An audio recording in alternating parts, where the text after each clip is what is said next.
지식 가운데 창조주 하나님, 즉 하나님을 어떻게 계시하셨느냐, 그게 지난주에 우리가 나눴던 거는 이거예요. 하나님께서는 두 가지 방법으로 계시하십니다.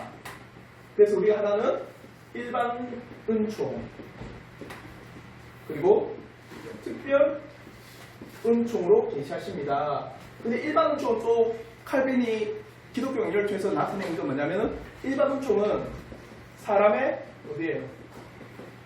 본성, 즉 종교의 씨. 우리가 웨스민스터 대요리 문답에서는 이걸 뭐라느냐? 양심과 도덕이라고 합니다. 즉 이렇게 사람 가운데 하나님께서 어떠하신 분인지를 나타내셨어요. 그와 더불어서 또 우리가 오늘 나눈 거는 제1권 5장에서는 어디입니까? 하나님께서는 온 우주 만물 가운데서 하나님을 증거하고 계십니다. 그러니까 사람의 이 본성 안에 있는 것, 그리고 온 우주 만물에는 뭐가 포함될까요? 자연도 포함되고 또 뭐가 포함될까요? 그렇죠, 사람도 포함됩니다. 이렇게 하나님께서는 자연 온 우주 만물에 그를 계시하셨어요.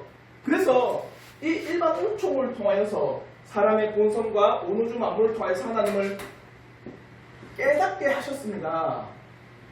근데 몰라요. 왜 모를까요? 그렇죠, 죄로 인해서 모르는 거예요. 그러니까 하나님이 계시하셨지만 우리를 깨닫게 해주지 못했기 때문에 우리가 죄가 없다, 이게 아닙니다. 원래는 알게 하셨어요. 잘 보세요. 원래 태초에 하나님께서는 아담을 만드셨습니다. 아담은 하나님에 대한 뜻, 하나님에 대한 그 계획, 아니면 하나님의 그 일하심을 알았을까요? 몰랐을까요?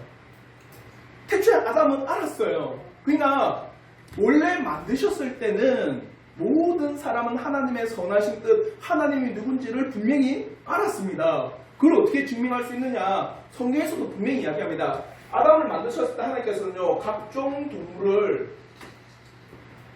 아담에게 어떻게 합니까? 보냅니다.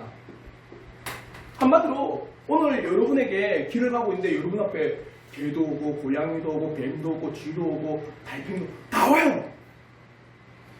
그럼 여러분 오늘날 같으면 이거 올 때 뭐라고 생각할까요? 와요. 니는 올 때 알면서 발로 찰까요?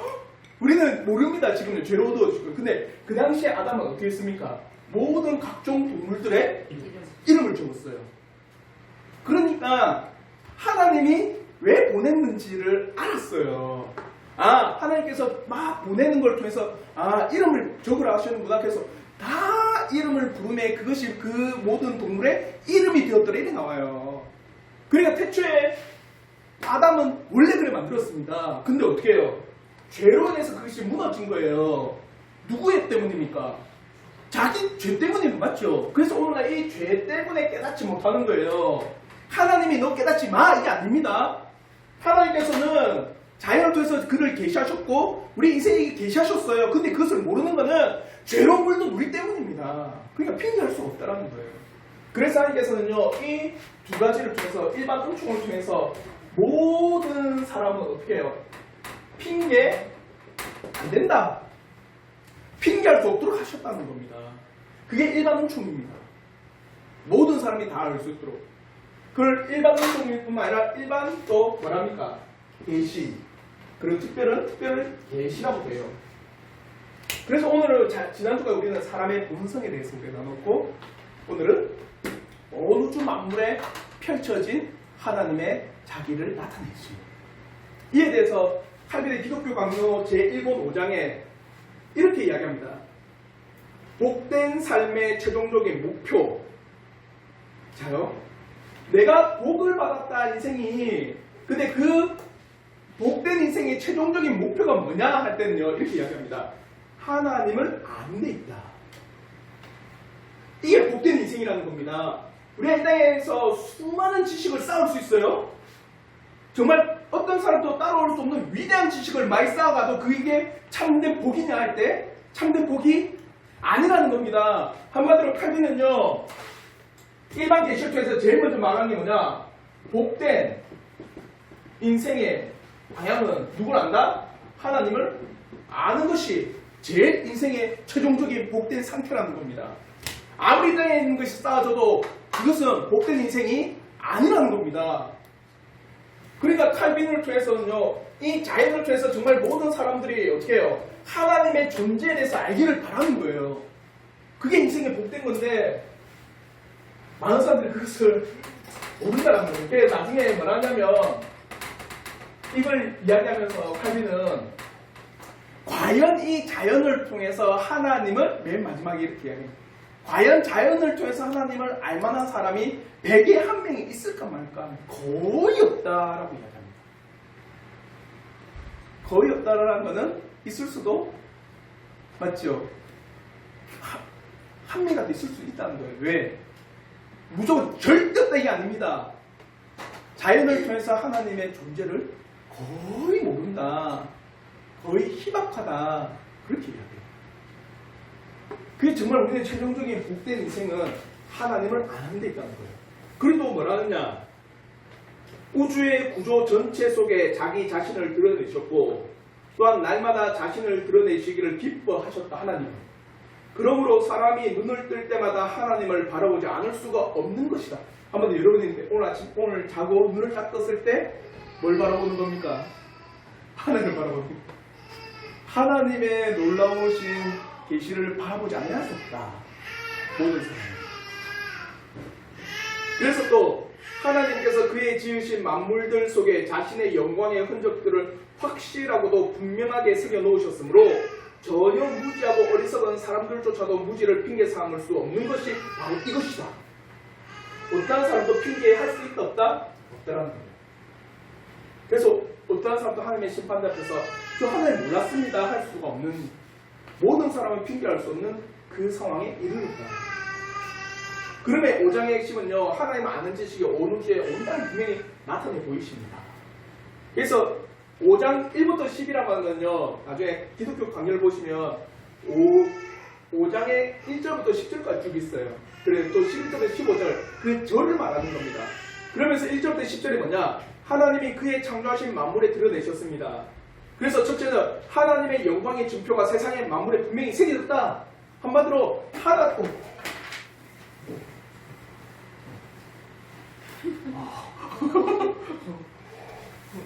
나르는 돈가스 날렵한 자요. 하나님께서 자연의 만물을 새기셨다.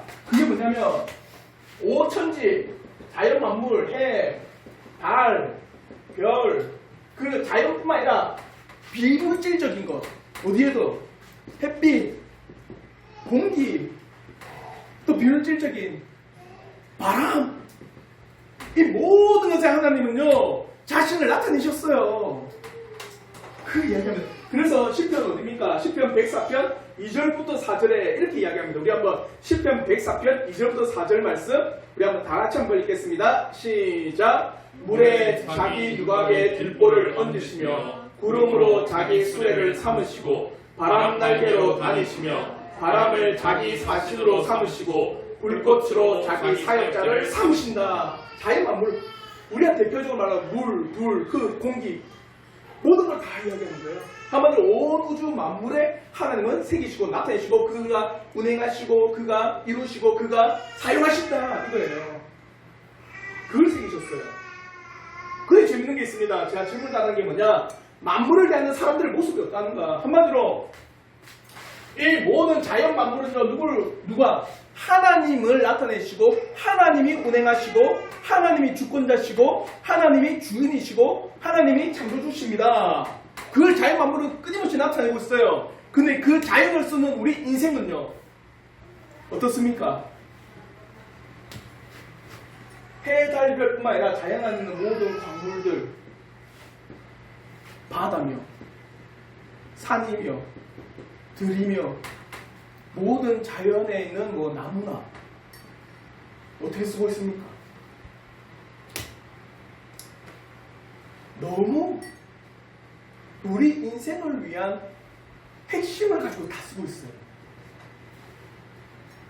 한마디로 석유라든 모든 것도 하나의 독점적인, 그래서 인생의 그런 쾌락과 즐거움이에요. 근데 자연 만물에 하나님을 나타내시면 어두운 우리는요 그것을 모르거든요. 자연 만물을 다스리는 우리의 인생은요 인간들의 욕심을 해서 사용되고 있어요. 자연이.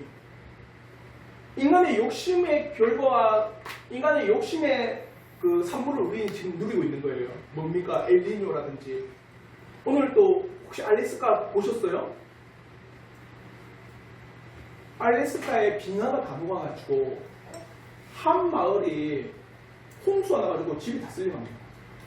그리고 발표하기를 2030년인가 2050년에는 알래스카에 빙하가 없대요. 그 결과를 우리가 지금 뭡니까? 맞이하는 거예요. 자연을 사람이 자신의 욕심대로 사용하고 사람의 뭡니까? 쾌락을 해서 자연을 마음껏 사용하는 그 결과가 지금 우리가 지금 당하는 모든 자연의 일들이에요. 세상 만물에 분명히 생긴 것뿐만 아니라 옛 철학자들은 만물을 통해서 생명의 근원을 찾으려 한 거예요. 그래서 재밌습니다. 탈레스, 철학의 아버지잖아요. 탈레스는 뭐랍니까? 모든 만물의 근원은 뭐라 했을까요? 물. 어떻게 알았어? 도덕 시간에? 과학 시간에? 과학 시간에 철학을 배웠네. 탈레스는요, 모든 만물의 근원은 물이라는 거예요. 왜? 물을 가만히 들여다 보니까 물로부터 뭐가 생긴 겁니까? 생명이 나오는 거예요. 물을 못 먹으니까 사람들이 죽습니다. 그러니까 모든 만물의 근원은 물이다. 철학자들조차도 어떻게 해요? 만물을 통해서 모든 생명의 근원을 찾아요. 그래서 아나키만드로스 같은 경우는 모든 만물의 근원은 물이다. 모든 만물의 또 아나시메네스는 모든 만물은 흙이다.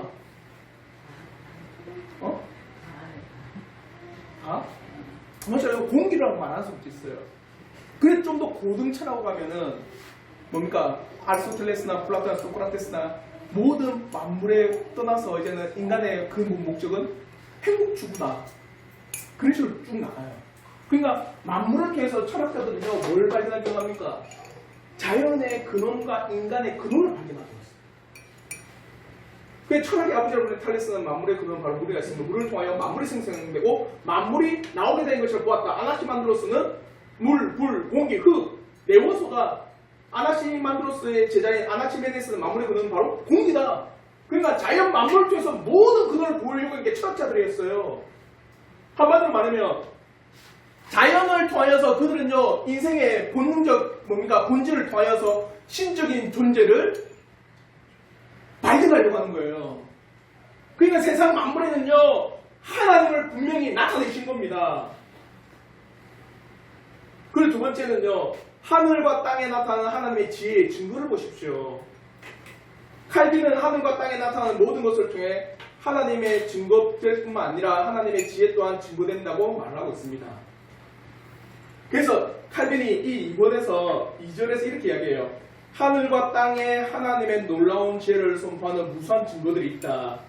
천문학이나 의학 등 모든 자연과학을 통해서 면밀하게 탐구해야만 알 수 있는 심오한 증거들 뿐만 아니라 전혀 교육을 받지 않는 무식한 사람들도 보기만 하면 곧바로 알 수 있는 그런 증거들이 무수히 널려 있다. 한마디로 천문학이나 그리고 아니면은 엄청난 우리 공학적인 이야기 그래서 심하게 자연을 만물을 탐구하는 그런 사람들만 아는 것뿐만 아니라 일장 무식인 사람도 자연의 은행을 통해서 뭘 느낄 수 있다? 신의 존재, 하나님의 존재를 느낄 수가 있습니다. 대표적으로 우리가 노을 지는 그 모습을 보면은 와 예쁘다. 과연 그걸 누가 만들 수 있었을까? 자연의 운행을 보고 나서도 과연 이렇게 흐트러짐 없는 자연의 운행을 과연 누가 이루어 나갈 수 있을까? 이런 자연의 운행을 통해서도 하나님은 우리는 여실히 볼 수 있습니다. 그러면 질문이 자연을 통해서 하나님에 대한 확실한 지식이 없을 때 사람들의 얼성은 어떻게 나타나느냐? 한마디로 칼빈이나 모든 사람들은요 자연을 통해서 하나님에 대한 놀라운 그 깨달음, 신적인 존재에 대한 한마디로 자연을 통해서 뭘요? 신존재에 대해서 알 수 있다. 근데 이것이 오류와 무지와 맹심과 망상과 상상으로 해서 빚어진 결과가 뭘까요? 숭배. 어떤 숭배? 우상 숭배인데 어떤 방향으로? 토테미즘, 샤머니즘 많이 들어봤지. 그래. 토테미즘과 샤머니즘으로 사람들이 빠져나갑니다.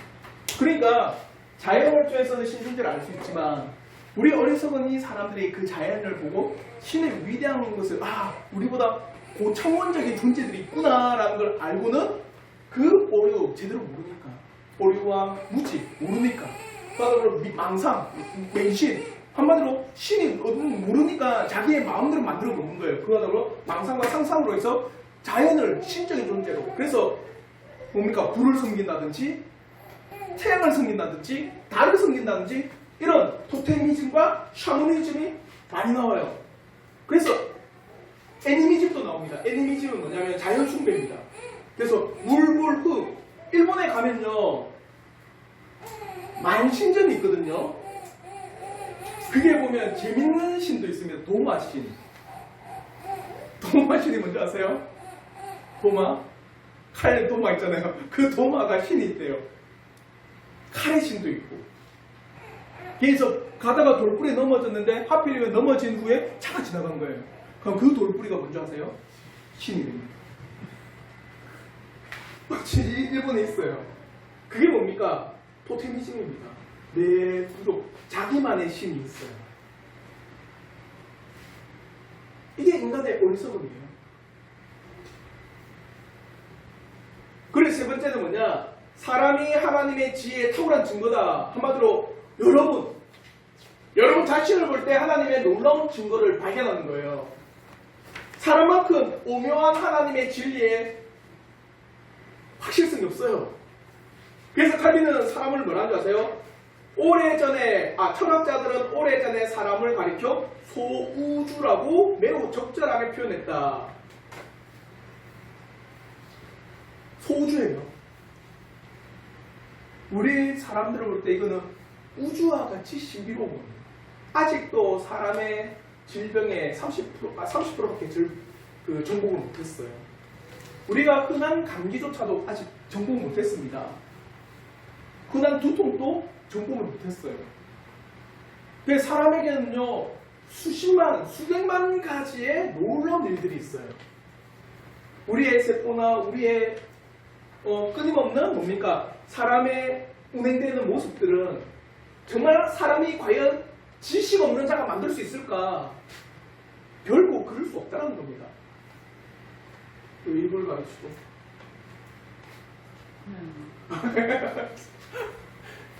제가 한 번씩 예를 드는 게 그냥 화상 입었을 때 한번 예를 들었죠. 우리가 뜨거운 거 먹으면 입안에 화상이 있습니다. 그래서 입천장에 다 벗겨지죠. 그 화상 입은 거잖아요. 근데 그거랑 손이나 이게 팔에 화상 입었을 때랑 같습니까? 둘 다 화상 입었는데 회복 속도가 달라요. 입천장은요 바로 내리면 낫습니다. 여기는요 오래 갑니다. 한 달 가든지 때로는 빨리 가면 일주일. 생각해 보십시오. 하나님께서 입천장 또한 뭡니까? 우리의 이 피부의 세포 조직도 같이 그렇게 낫도록 하셨다면 과연 누가 살아남을까? 뜨거운 차 아무도 못 마십니다. 뜨거운 차 먹었다가는 화상 입어서 음식도 못 먹을 건데 이것만 봐도 너무도 오묘한 거예요. 과연 하나님께서 사람을 살 수 있도록 입천장에 화상을 입어도 바로 다음날 뭘 먹을 수 있도록? 음식을 먹을 수 있도록 그렇게 만들어 놓은 거예요. 위대한 겁니다. 여러분 손톱을 보시고도요, 우와 대단하다 이러셔야 돼요. 근데 손톱 뼈입니다, 뼈. 근데 뼈를 뭐 하고 있어요, 여러분은? 손톱 가게로 자르고 있는 거예요. 근데 고통 있습니까? 이게 그 사람 진짜 봤거든요. DNA 구조가 달라서 실제로 이 손톱이 뼈처럼 느껴지는 사람이 있습니다. 그 사람 어떻게 손톱 깎는지 아세요? 전시 마취하고 병원에서 손톱을 잘라요. 언제까지 해야 될까요, 그러면? 평생을 그래야 돼요. 그래도 며칠에 한 번 병원에 전신 마취를 받아야 될까요? 발톱을 어떡하고? 그러니까 이게 너무 오묘한 거예요. 우리를 아무런 탈 없이 이렇게 만들어주셔야 하는 걸 감사하셔야 돼요. 물론 하나님께서는 또 장애 가운데 태어나는 사람들에게도 하나님의 선한 뜻이 있겠지만 우리가 이렇게 피부 모든 우리의 인생을 보고 우리의 모습을 볼 때 소주로 보셔야 돼요. 아, 과연 하나님께서는 사람을 만드실 때 위대한 하나님의 창조물로 만드셨구나. 그러므로 이 결과 하나님에 대해 결코 부정할 수 없는 인류의 상태다. 자연을 통해서 그리고 내 자신의 모습을 보고 과연 어떠한 사람이 하나님이 없다라는 것, 신이 없다라는 것을 말할 수 있을까? 결코 그럴 수가 없다라는 겁니다. 그래서 칼빈은 뭐라냐? 하나님을 부인하는 사람은 매형망덕한 사람이다. 그렇게 이야기해요. 그래서 한편 읽어드리면 이랬습니다. 여기서 사람들의 수치스러운 매형망덕함이 드러난다. 자기들 속에 하나님의 활동들이 끊임없이 진행되고 있는 공장이 있는데, 한마디로 우리 안에는 하나님의 운행하심에 뭐가 있다? 공장이 있어요. 공장이 있는데 또한 측량할 수 없는 보화들이 저장되어 있는 우리 안에 창고가 있는데, 그들에게서 하나님을 향한 찬송이 터져 나와야 마땅한데도 오히려 스스로 우쭐해져서 교만하게 그지없는 상태에 이른다. 한마디로 우리 안에 자요, 사람 안에 하나님에 대한 알매 공장, 창고가 있다. 그러므로 사람에게는 찬송이 나와야 되는데도 불구하고 사람은 우쭐해져서 자신을 높인 겁니다. 이게 매형망덕함이 아니고 뭐냐? 이겁니다. 자녀를 통해서 이겁니다. 보세요. 여러분이 지금 자녀를 양육하고 있습니다. 자녀를 양육하면서도 여러분이 모든 것을 다 맞죠. 시간이며 모든 에너지며 모든 물질이며 다 자녀에게 투영하고 있어요. 근데 그 자녀가 그런 부모의 은혜를 잊어버리고 저는 제 스스로 컸습니다 하면은 그 자녀는 어떤 자녀예요? 매형망덕한 겁니다. 은혜를 모르는 자녀예요. 부모의 은혜를 모르는 자녀예요. 그럼 그런 자녀, 아 그래 네 스스로 컸지 아무도 말 안 하죠. 어떻게 부모의 돌봄이 있고 부모의 다스림이 있었고 부모의 양육이 있었는데 네 스스로 컸다고 이런 매형망덕한 녀석을 안 합니까? 매형망덕한 거야. 매형망덕한 거야. 부모의 은혜를 모르면. 마찬가지예요. 하나님께서 우리에게요, 하나님 아는 공장과 창고를 주셨는데 하나님을 찬송하지 않는다? 이런 매형망덕한 녀석들. 하나님은 그렇게 해야 돼요. 그래서 하나님에 대해 결코 부정할 수 없는 일이다. 자기들 속에 하나님의 활동들 끊임없이 지는 공장, 이거예요. 그래서 하나님께서는 자연을 통해서 그리고 온 우주를 통해서 특별히 내 자신의 신체를 통해서 내 자신의 모든 삶의 영역을 통해서 역사하고 하나님의 끊임없는 활동들이 이루어지고 있음에 불구하고 어찌 하나님에 대해서 찬양하지 않을 수 없는가? 어떻게 하나님을 찬양 안 하느냐? 당신들이 운행하는 모든 것들. 그래서 자연의 기능은 뭐냐? 하나님을 바라보게 하는 기능이 있다. 제가 우리 골로새서 1장 16절의 말씀 우리 한번 다 같이 한번 읽어보도록 하겠습니다. 골로새서 1장 16절 말씀 다 같이 읽겠습니다. 시작. 만물이 그에게서 창조되되 하늘과 땅에서 보이는 것들과 보이지 않는 것들과 혹은 왕권들이나 주권들이나 통치자들이나 권세들이나 만물이 다 그로 말미암고 그를 위하여 창조되었고, 만물이 보이는 것 보이지 않는 것 그뿐만 아니라 이 사회의 왕권과 주권과 통치자들까지도 다 하나님이 만드셨다. 그러므로 모든 자연 만물, 온 땅의 통치자뿐만 아니라 온 땅의 주권 나라 하나님을 봐야 됩니다. 이것뿐만이 아닙니다. 사람을 향한 하나님의 섭리의 모습을 통해서 자연을 통해서뿐만 아니라 하나님께서는 인간 사회 가운데서도 그의 무한한 뜻과 계획과 인도하신 가운데 섭리를 끝나는 사실을 잊지 말아야 된다.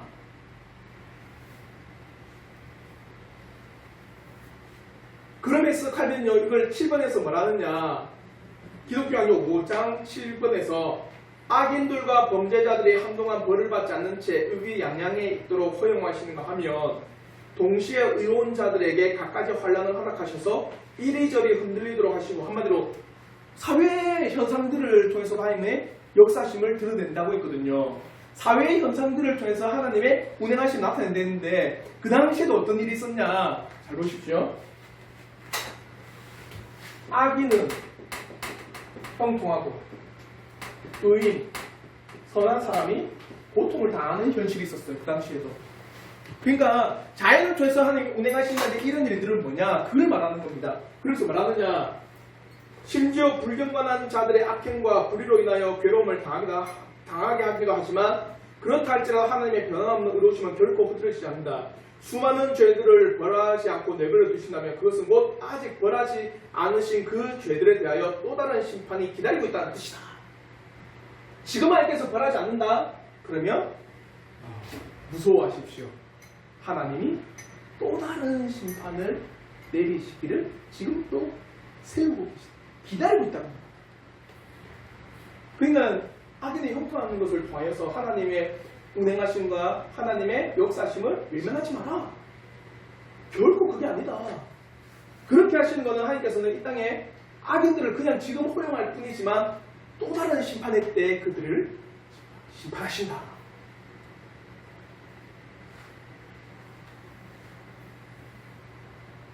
그래서 로마서 8장 28절에 우리가 알거니와 하나님을 사랑하는 자 곧 그의 뜻대로 부르심을 입은 자들에게는요 모든 것이 합력하여 뭘 이룬다? 선을 이룬다. 모든 것이 합력하여 선을 이룬다가 뭘까요? 막 우리끼리 서로 막 모아하면 선이 됩니까? 이게 아니에요. 때로는 악한 일, 한마디로 그리스도인에게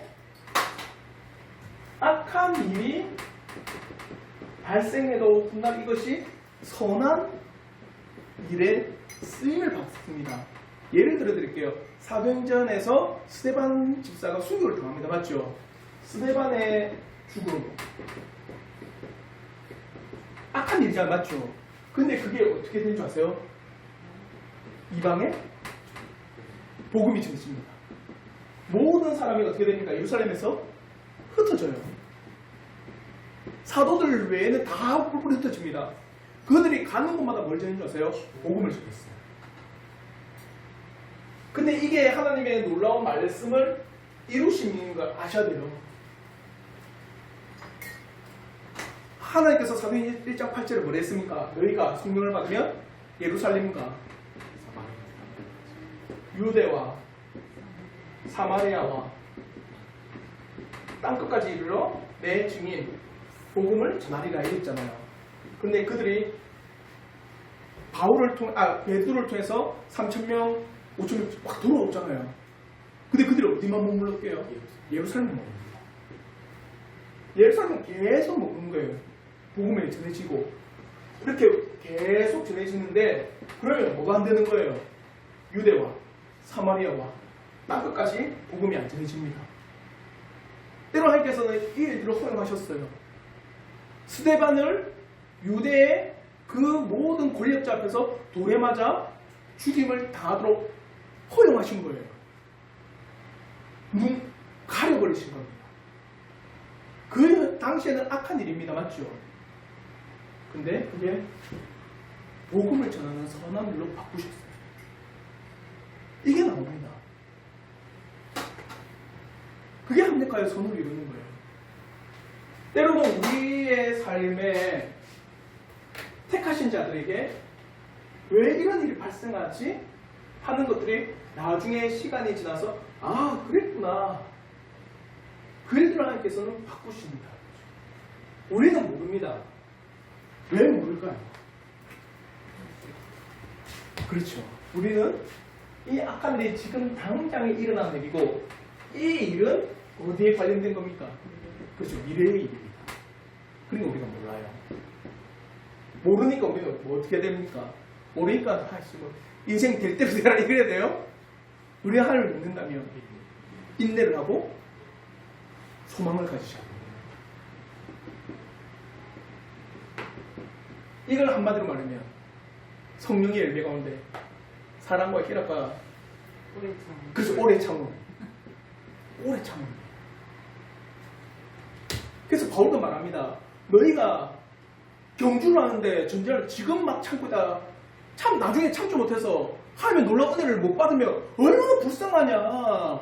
조금만 더 견디고 조금만 더 참으면은 하나님의 놀라운 은혜를 맛볼 건데 그걸 참지 못하고 중간에 그만두고 포기해버리면 그만큼 무시하고 어리석은 자가 어디 있느냐 이런 말합니다. 그래서 성도들은요 오늘 때문에 미래를 보지 못한 오래 참아서 하나님의 그러니까 함락가에서 은혜를 역사를 보셔야 돼요.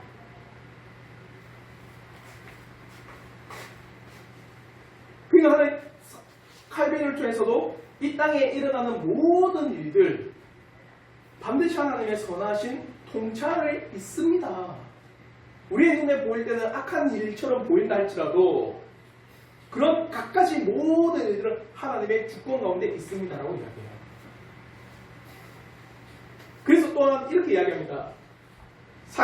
시편 기자는 이런 식으로 신뢰를 들어서 사람들의 생각에는 우연히 일어나는 것으로 여겨지는 그런 각가지 일들이 하늘의 섭리의 증거들이요 아버지 하나님의 자비하심을 보여주고 있다. 한마디로 사람이 볼 때 우연히 일어나는 것처럼 보일지라도 그 누구의 섭리였다? 하나님의 섭리였다. 사람은 우연이라고 여겨요. 근데 하나님은 우연이 없습니다. 절대 우연 없습니다. 진짜 없어요. 이거는 뭐냐면은 누가 제 아시는 분이 저보고 목사님 휴가 이번에 왜 갑니다 해서 누가 그 휴가 갔다 오라고 주셨어요. 그거 감사하네 가고 있는데 갑자기 그날 우리 그 교회 카톡이 온 거예요. 우리 시 차란의 교회가 너무 있습니다. 이자를 못 갚아가지고 석 달 동안 1,800만 원. 그래서 제가 이거는 하여튼 좀 얘기 주시면 안 같다. 그래서 다 요청을 하시더라고요.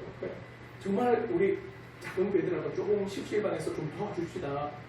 바로 그러니까 그날 바로 제주인데 그날 바로 이거 하나님께서 우리에서 쓰라고 주신 것 같다. 그러니까 우연 없어요. 정말 우연 없습니다. 하나님께서는 그 일들을 무엇을 뜻하고 나타내실지를 여러분이 믿음 가운데 보셔요. 하나님은 지금 인간의 삶의 주권, 이 사회에 일어나는 모든 일들도 누굴 나타낸다? 하나님을 나타낸다는 거예요. 이걸 아셔야 돼요. 그게 제가 질문 또한 했습니다. 모든 것이 합력하여 선을 이루는 일이라고 하지만 정작 우리가 지금 잘 깨닫지 못하는 이유는 현실적으로 산다. 맞죠? 미래를 보지 못한다. 그러니까 오래 참아야 된다. 꼭 아셔야 돼요. 그래서 11번과 12번은요. 뭐냐? 사람은 하나님을 깨닫고 경배하지 못하고 미심과 혼란 속에 빠져있다. 이렇게 하나님을 끊임없이 증거하고 있는데 사람은 어디에 빠져있다? 미심과 혼란에 빠져있다. 하나님께서는 자연과 내 자신의 삶을 통해서 그리고 온 인류 사회의 끊임없는 섭리의 역사를 통해서 하나님을 증거하지만 결국 우리는 우둔하여 이러한 증거에도 불구하고 하나님을 외면하고 하나님을 무시할 뿐만 아니라 온갖 미신과 철학에 빠져 있다. 그래서 칼빈은 사람에 대해서 말하냐? 빨간 글씨가 뭐랬습니까? 사람은 우상의 공장이다. 어떤 분이 이렇게도 이야기합니다. 우상의 공장? 아니요. 사람은 우상의 공장장입니다. 그 공장의 장이라는 거예요. 그래서 끊임없이 뭘 만드는 거예요? 우상을 찍어내는 공장장이 사람이라는 거예요. 그럼 지혜로운 사람 어떤 사람일까요? 이렇게 자연과 사회와 온 이 땅에 일어나는 일들의 모든 섭리와 이 땅에 일어나는 모든 일들의 나타냄과 또 사람 자신을 통해서 하나님을 끊임없이 증거하고 있다면 지혜로운 사람은 어떤 사람일까요? 하나님 누구신 거 맞아요. 그러니까 정말 지혜로운 사람이 이 땅의 모든 일들에 통해서 나타내 증거한 이 하나님. 과연 이 하나님은 누구냐? 과연 이 하나님은 누구라고 나는 알아야 되느냐? 이걸 아는 사람이 제일 지혜로운 거예요. 그래서 우리가 처음에 5장 처음에 갔을 때 복된 인생의 최종의 목표는 뭐다? 하나님을 아는 것이다. 이래 나와요. 그게 제일 복된 인생입니다. 하나님을 아는 인생이 제일 행복한 인생. 그래서 사도행전 17장 23절에 인간의 어리석음을 보십시오. 우리 한번 사도행전 17장 23절의 말씀 우리 한번 다 같이 한번 읽겠습니다. 시작. 내가 두루다니며 너희가 위하는 것들을 보다가 알지 못하는 신에게라고 새긴 단도 보았으니 그런즉 너희가 알지 못하고 위하는 그것을 내가 너에게 알게 하리라. 알지 못하는 신까지 있다는 거예요. 한마디로 이 태양신, 달신, 물신, 흙신, 공기의 신, 뭐 사랑의 신, 전쟁의 신 다 만들어놨는데 그 가운데 우리가 또 모르는 신이 있지 않겠나. 그래서 어떤 신? 알지 못하는 신이라는 명패까지 다 붙였어. 얼마나 사람이 우상의 공장인지 여실히 드러내죠.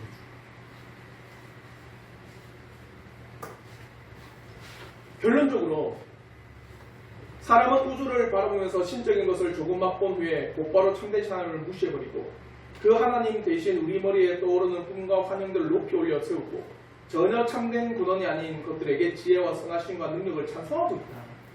하나님의 말씀은 곧 눈에 보이지 않는 신적 사실이 그런 광경들을 통해서 분명히 드러나긴 하지만 믿음으로 하나님의 내적 계시의 조명을 받지 않고서 이것을 볼 수 있는 눈을 가질 수가 없는 것이다. 한마디로 이제는 이런 모든 뭡니까? 일반적인 은총, 일반적인 계시를 통해서 하나님의 존재를 우리의 눈으로 볼 수 있도록 만들어 놓으셨다.